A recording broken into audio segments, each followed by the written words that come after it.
Today we're gonna make some creamy shrimp, but I have to warn you, it is not the most beautiful dish, but it's very delicious and easy to make. Let's start off by dicing a whole onion. Let's prepare the garlic.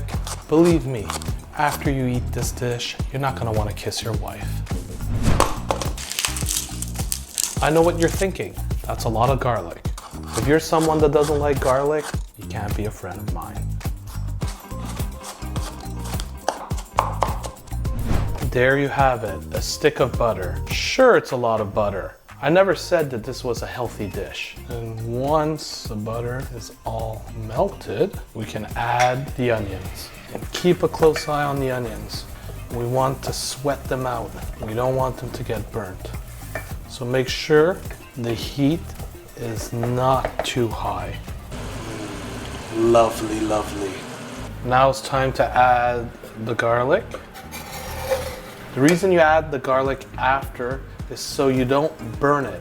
Now the next ingredient might surprise you. We're gonna put some steak spice. Sure, you might find that a little bit weird for a seafood dish, but believe me, this is what makes this sauce absolutely delicious. We're gonna add some black pepper. We're gonna put about a 1/4 cup of cooking cream. Now the reason why we don't add salt is because the Montreal steak spice already has salt in the blend. And for the final ingredient, some dry dill.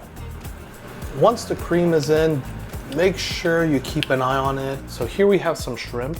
Regardless if your shrimp is frozen or not frozen, we're gonna cook it the same way. It all starts off by putting the shrimp in a pot, and then we're gonna add some water and slowly raise the heat. So as it cooks, you see it slowly changing colors to a pink. Once the shrimps are cooked all the way through, take it out of the water.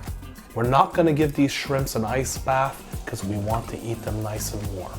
If you have some people over at your house for dinner and you wanna be the perfect host, you could be nice by removing the shells off the shrimps. So there you have it, some ugly yet delicious creamy shrimp. I love eating this dish with some French baguette. I think it's perfect for sucking up the sauce. French baguette is always a winner. Time to dig in. Delicious. If you enjoyed this delicious shrimpy mess, subscribe to this channel and check out these other great videos.